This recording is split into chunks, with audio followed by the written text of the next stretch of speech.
This all happened just recently, in summer this year. I'd been living with my parents until I had a good enough job to move out. About 9 months ago, I was finally ready to leave the nest. The place I found wasn't the nicest neighborhood, but it wasn't too bad. Some of my neighbors actually came over to welcome me and gave me some food. There was one neighbor though, the guy who lived to the right of me, who wasn't exactly welcoming, but immediately comfortable with me like we'd known each other for a long time. He'd see me leaving for work in the morning and run out of his house to tell me random stories, like how the last neighbor used to always turn the bathroom light on at 3 a.m. and leave it on all night. Or that they would sunbathe in the garden for 5 hours sometimes. It was all very random, boring facts, and I'd barely get a chance to react to his stories before he was asking me intrusive questions.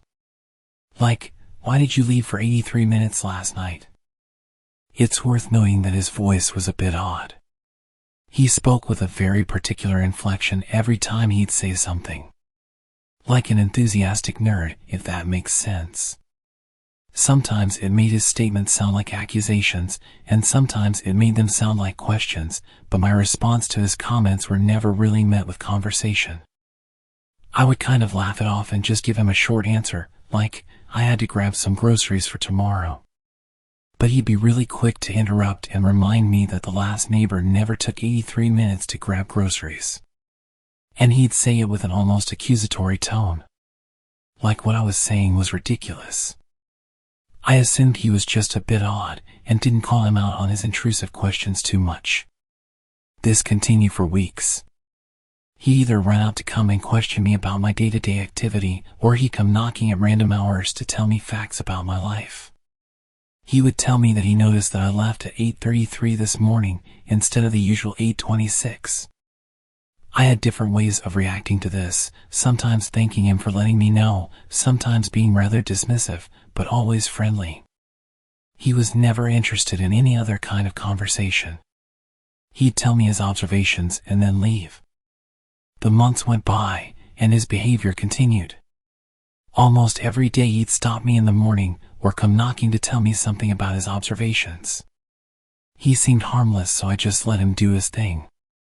One evening while I was going for drinks across the road, I asked my neighbor if she ever had any issues with him.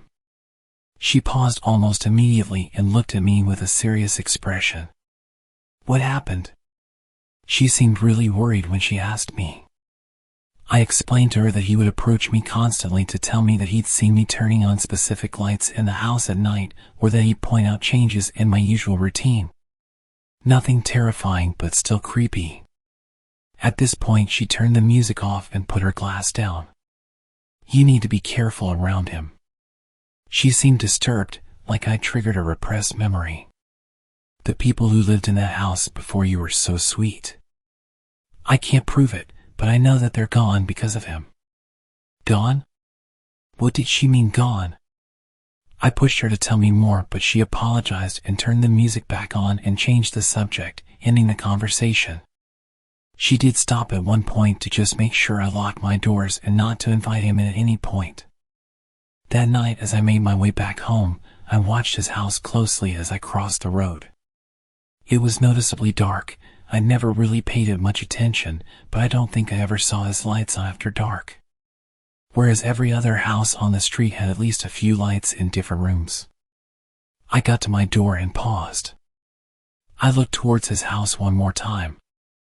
I saw exactly what I was hoping not to. A glimpse of light. He was peeking at me. How long had he been watching the neighbor's house to know that I was over there? Was this all he did? Watch me? I went inside and remembered what my neighbors said. How often did I not even think about locking the door? Honestly, I think most nights I wouldn't even check. I clicked the lock and made my way to the back door. I took the key from the side and made sure it was locked. I put the key back in its usual place and made my way upstairs. As I dressed down into my underwear and made my way under my covers, I reached over it and turned off the lamp. It had been a long night, so I started to drift off quite fast.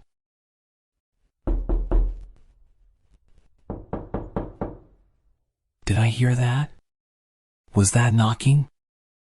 I sat on the side of my bed and waited, anticipating more knocks.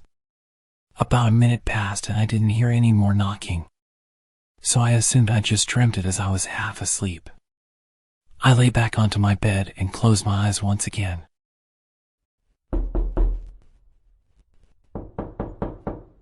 No. I definitely heard something. I was in a weird state of being half asleep and a little bit tipsy, so I threw the light on and made my way to the window. I couldn't see anything or anyone outside. The sound of me opening my window was loud enough for any visitor to hear. I called out into the darkness, asking if anyone was there. At this point, any normal person would step into view and show themselves, but nobody reacted. Nothing. I know that someone was knocking. I threw on my dressing gown and made my way downstairs. I went straight to the front door. It had shaded glass that let me see partially through it. There was clearly a figure standing in front of the door. I was freaking out, but I was also angry. I didn't even consider the danger. I started fumbling with the lock and threw the door open. You left your house for 157 minutes. What the hell? I snapped. This was the latest he ever visited. Everything about his behavior had really annoyed me. The fact that I called out of the window and he didn't respond, and instead stood with his nose practically touching my front door. Why did you feel the need to tell me that? At this late in the night. I was falling asleep. You've been out very late. I know that. I'm an adult. I'm allowed to go out late. I realized I was reacting to his accusatory tone. Is that all? You wanted to tell me I'd been out late? He started to just walk away, back to his house. I yelled to him that I didn't want him to knock on my door again. He didn't react, just kept walking towards his house and went inside. I'd tolerated his weirdness for long enough. I convinced myself I wouldn't let him commentate my life schedule anymore, and that next time he talks to me I was going to tell him I don't care and just keep walking. I closed the door and went straight back to bed, still frustrated with how intrusive and weird he was. I closed my eyes and imagined what I would say to him the next time I saw him. I felt really tired and had no problems getting back to sleep. As expected, I had the weirdest dream. Whenever I had a few drinks, I'd always have such vivid dreams. I could hear that damn gentle knocking. I didn't jolt awake this time. I almost convinced my subconscious dream state to ignore the imaginary knocking. But I was fully aware of every creepy little thing that was happening. I started wondering if I'd locked the door. I knew I'd locked it earlier, but did I lock it after I opened it again to confront him? I couldn't remember. I hated how realistic my dreams were. Of all the scenarios I could think about, did I really have to imagine him breaking into my house and walking up my stairs? I feel like I'd never been so consciously aware during any of my dreams. I was dreaming that I was locked in place, sleeping on my side, with my back to the door. His breathing sounded so real. If it wasn't for the alcohol in my system, I would have definitely woken up. This was by far the creepiest dream I ever had. I dreamt that he was climbing into bed with me, wrapping his arm around my waist and playing with my hair. I felt absolutely disgusted, but the soft touches also felt relaxing and pushed me deeper into the dream. I was urging myself to wake up at this point. My mind kept racing back to the thought that I actually hadn't locked the door. I needed to get up. His breathing was so intense. It felt so real. His touch felt real. This was unlike any dream I'd ever had. I was urging myself to wake up. I felt paralyzed. Wake up. Wake the hell up. My eyes finally opened and I could still feel his touch. Why didn't you lock the door? I jumped up. His voice immediately jolted me awake. He was in my bed. I screamed and ran straight down the stairs and out into the night. I was still screaming as I ran across the road and started banging on my neighbor's door. I was freezing, only wearing my underwear and completely barefoot. I banged aggressively on her door and shouted her name until she came down. She opened the door in a daze and I pushed my way in. I frantically explained what had happened whilst begging her to lock the door and call the police. We watched out of the window. My front door was wide open, just as I'd left it. The cops were on their way and my friend was comforting me as I got into some of her clothes and told her all of the details. Minutes passed as we stared out of that window.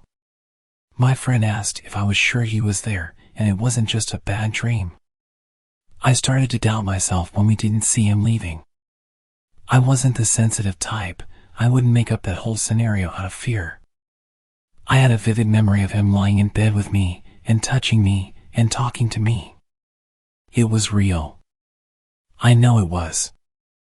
The cops showed up after about 15 minutes and started to enter the house, guns drawn. We watched intently, waiting for them to bring him out in cuffs. They were in there for quite a while and I started to think that he'd locked himself in my room or something. After what felt like forever, the cops started to leave my house. They were alone. He wasn't with them. I couldn't believe it. I was not crazy. He was in my house. I know he was. I made my way outside to speak to the cops and ask where he was, but they confirmed that they found nothing and searched everywhere.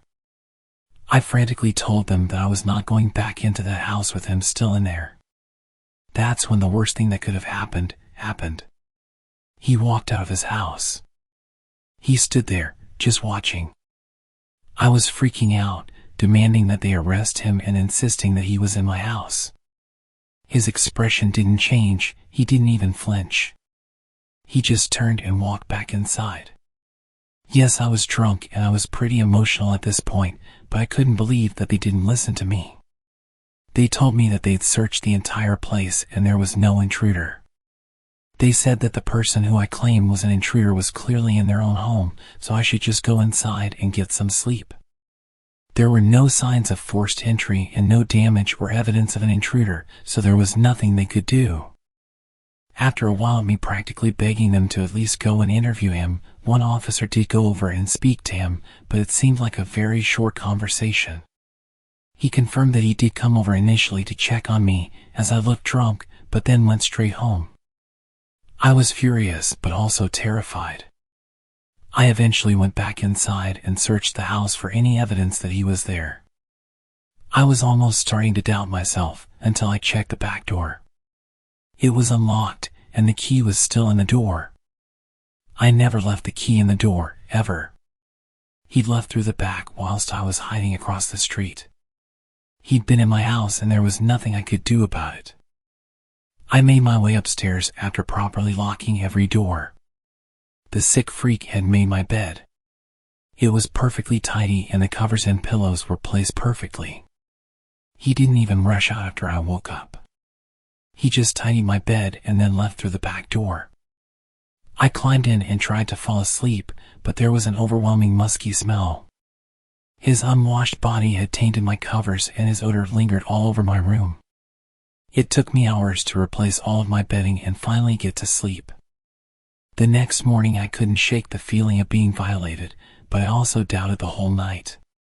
The police had been inside my house, a bunch of men in heavy uniform. That could explain the smell. The key being in the back door, maybe they were checking to see if it was the right key for that lock, confirming that nobody had stolen it. Even the tiny pillows had an explanation. I told them he was in my bed. So it makes sense that they'd throw my bedding onto the floor if they were looking for him, and then maybe one of them just put it back and tidied it up for me. I followed my usual morning routine, and then at 8:30 as I approached my front door, I took a deep breath, anticipating his presence. I left my house and headed towards the road, looking in his direction as soon as I stepped outside. There he was, walking out of his house to greet me. Like clockwork. I froze and tensed up, ready to scream or punch him if he got too close. You're running 3 minutes later than usual. Did you remember to lock your door this time? If you're enjoying the video, please subscribe.